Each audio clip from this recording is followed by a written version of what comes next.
This isn't just a story about Van Gogh, it's a mirror for the man who still feels but doesn't know where to place that feeling anymore.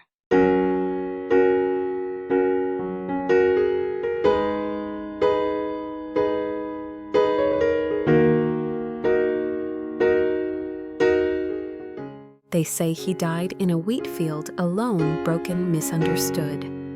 But long before the gunshot, Vincent van Gogh was already unraveling. Not from madness, as they like to label it, but from something quieter. Something many men know, and few admit, the unbearable weight of feeling too much in a world that wants them to feel nothing at all. This isn't just about Van Gogh, it's about you. The man who still wakes up with fire in his chest and no one to share it with. The man who aches not only in the body, but in the places words can't reach, the mind, the soul, the hunger behind the eyes. Tonight we'll read his last letter, but we'll also hear the one he never wrote the letter every sensitive, lonely, aging man has wanted to send but never dared. Not to ask for rescue, not even to be understood, but just to whisper, I was here. I felt all of this, and maybe that matters too.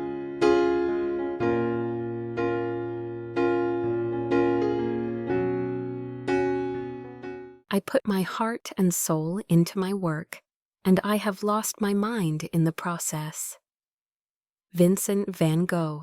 I imagine him sitting beneath a fading sky, the wind brushing his jacket, the scent of wheat and turpentine still clinging to his fingers. His hands, those trembling, paint-stained hands, rest on a scrap of paper. Maybe it's meant to be a letter. Maybe it's a confession. Maybe it's just something to hold on to before the light leaves the world. He is 37, but he feels much older. And here's the strange truth. He was still a man with desire, still curious about touch, still tormented by the body's hunger, though he barely knew what to do with it. That's the part of Van Gogh we don't talk about. We paint him as a madman, a genius, a saint of suffering. But we forget he was also just a man who longed for intimacy, awkwardly, urgently, and often in secret. I've read his letters. The ones to his brother Theo, full of admiration and apology. The ones that tremble between spiritual insight and devastating loneliness. And in between the talk of colors and canvases, you find something rawer, a desire to be seen not as an artist but as a man. It seems to me that one of the strongest pieces of evidence that people exist for one another is that we cannot live without some kind of affection. He was starved for affection, not fame, not applause, just affection. There was a woman once, a prostitute in The Hague named Sienne. He lived with her for a time. He tried to create a family with her, as if love could be sculpted from charity and need. It didn't last. She returned to the life she knew, and he returned to the loneliness that never left. That's the part of the story we avoid, because it's messy, because it doesn't fit our idea of romanticized suffering, because no one wants to imagine Van Gogh naked in a rented room unsure how to please or be pleased. But it happened, and it matters, because there are men today, maybe you, who carry the same ache. You still want, but you're not sure if you're allowed to want. You still feel. But your feelings don't have a place to land.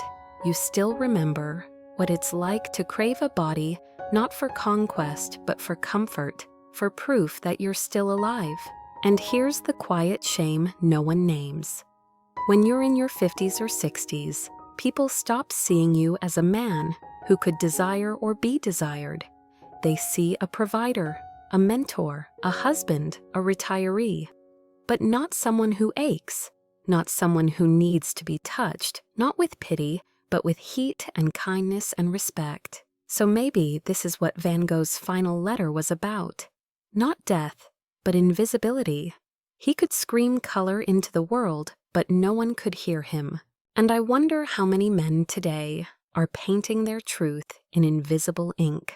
How many of you sit quietly through dinner, remembering a time when her hand brushed yours and your whole body lit up? How many of you lie awake at 2 a.m. scrolling through old photos, wondering when your body became a stranger? How many of you carry stories in your skin, never told, never asked for? Vincent wrote once, "The more I think about it, the more I realize there is nothing more artistic than to love people. But who loved him? And who loves you not for what you've achieved? Not for what you provide, but for who you are. When the noise fades, when the lights are off, when your voice cracks, we pretend this is about art, but it's about loneliness. We pretend this is about history, but it's about men like you who were never given a language for softness, for longing for the messy truth that you are still alive inside, even if the world has forgotten. And maybe you've forgotten too, but it's not too late. Not for warmth, not for desire, not for tenderness, not even for you. There's a myth we carry about male desire, that it's simple, crude, and driven by instinct alone. But Van Gogh shattered that. His desire wasn't for conquest, it was for connection, for communion, for someone who could step into his world and say, "I see you, even here." The truth is, his letters were full of longing that had nothing to do with sex and everything to do with being held. I want to reach out and touch someone not for my body's sake, but for the aching loneliness that sits between my ribs. You feel that too, don't you? Not all the time, but in flashes. At the gas station, when the attendant doesn't even look up. At the dinner table, when you make a joke and no one laughs. In the shower, when you press your hands to your chest and realize you haven't been touched with intention in months, maybe years. It's not that you're broken. It's that no one ever told you that this hunger, this soft ache, this slow disappearance is part of being a man too. Van Gogh painted over 2,000 pieces. But only one person bought a painting while he was alive. One. He kept creating anyway, kept bleeding color onto canvas, kept trying to bring beauty to a world that had no place for his kind of sensitivity. Imagine that, being so full of life, but always slightly out of step with the rhythm everyone else seems to dance to. There's a kind of erotic loneliness many men never name. It's not just about sex. It's about intimacy with self, with others, with life. It's that moment when you crave skin on skin, not for release, but for relevance. To be reminded you're not fading. Van Gogh felt it. In his letters, he speaks of God and madness and longing all at once, as if they were part of the same pulse. Maybe they are. He often wrote about usefulness, his obsession with whether he was useful to the world, as if usefulness was the currency of male worth. That sounds familiar, doesn't it? We measure ourselves in what we do not, who we are. We age and we start to wonder, am I still useful? Am I still a man if I can't perform like I used to? What happens if I need tenderness more than triumph? And the worst part, we don't ask those questions aloud because we're afraid.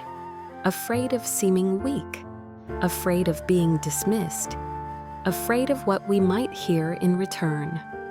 You should have figured that out by now. But Van Gogh didn't figure it out. He just painted through the pain. He walked through fields alone. He whispered through letters what his voice never dared say aloud. So what would his final letter have said if he had written one more? Maybe it wouldn't be about art at all. Maybe it would sound more like this. To the man I will never become. I tried. I truly did. I tried to make something beautiful from this strange life. I wanted someone to touch my face and not flinch. I wanted to sleep beside a body that didn't shrink away. I wanted to speak of my desires without feeling ashamed of their quiet intensity. I was not made for this world, not because I was mad, but because I could not make myself smaller to fit inside it. My hands trembled not just from illness, but from yearning. My eyes blurred not just from tears, but from staring too long into the parts of myself no one wanted to see. I loved fiercely, I needed deeply, and maybe that was my only sin, that I needed love more than the world was willing to give. There's a kind of holy ache that lives in men like Van Gogh, men who feel everything, men who age with fire, still glowing in their belly even as their bodies slow, men who were taught to carry burdens instead of emotions and silence instead of truth. And here's the part that matters, maybe the only part. You're allowed to feel all of it. The hunger, the grief, the longing, the shame, the slow burning desire to be touched again, not with obligation, but with reverence. You don't need to be fixed, you just need to be heard. There's a moment in every man's life when silence grows louder than speech. Not the peaceful silence of a Sunday morning, not the kind of silence you share with someone you love when nothing needs to be said. I'm talking about the other kind, the silence that wraps around you like fog, soft but suffocating, the silence that settles in your bones after too many nights spent trying to explain yourself to people who weren't listening, the silence of being a man in midlife, still alive, still desiring, still dreaming but increasingly invisible to the world around you. Vincent knew that silence. He painted against it. Every swirling sky, every bent tree, every field of wheat that looked ready to scream, those were his way of shouting into the void, I am still here. And maybe that's what you're doing too. Maybe not with brushes or canvases, but with small gestures no one sees. The way you straighten your shirt collar before walking into a room even when no one notices. The way you still hope your partner reaches for you at night, even though they haven't in weeks. The way you scroll through memories on your phone, half smiling, half aching, trying to remember the last time you felt truly wanted.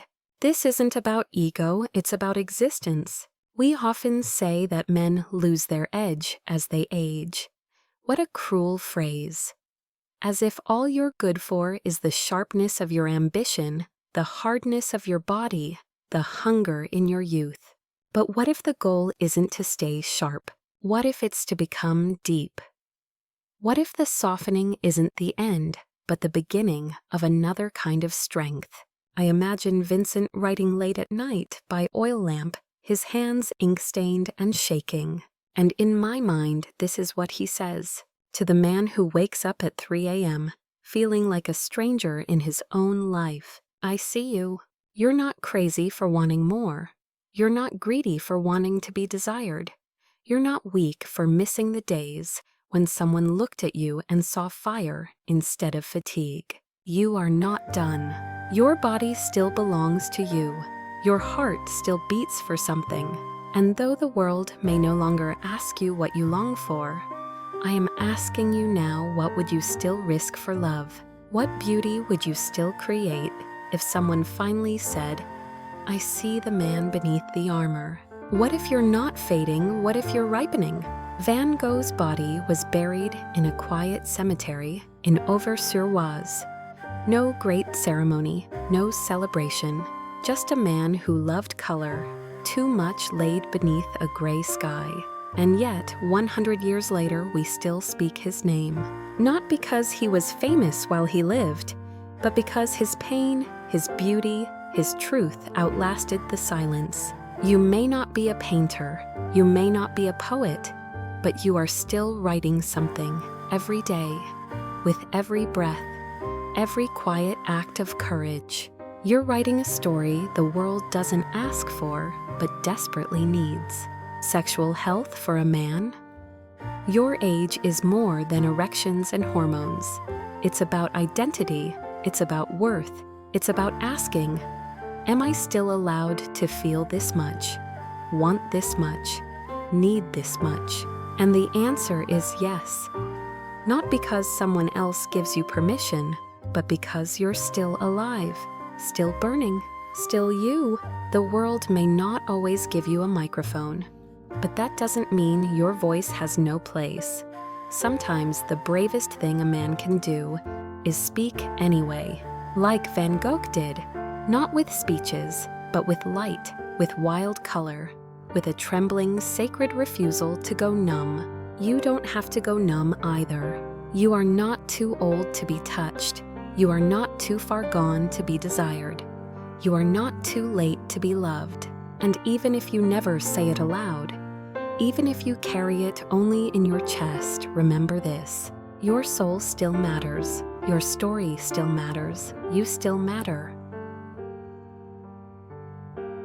So maybe this wasn't really a story about Van Gogh at all. Maybe it was a story about you, about the parts of yourself that you keep quiet, the parts you've had to harden to survive, and the ones you're still afraid to show even now.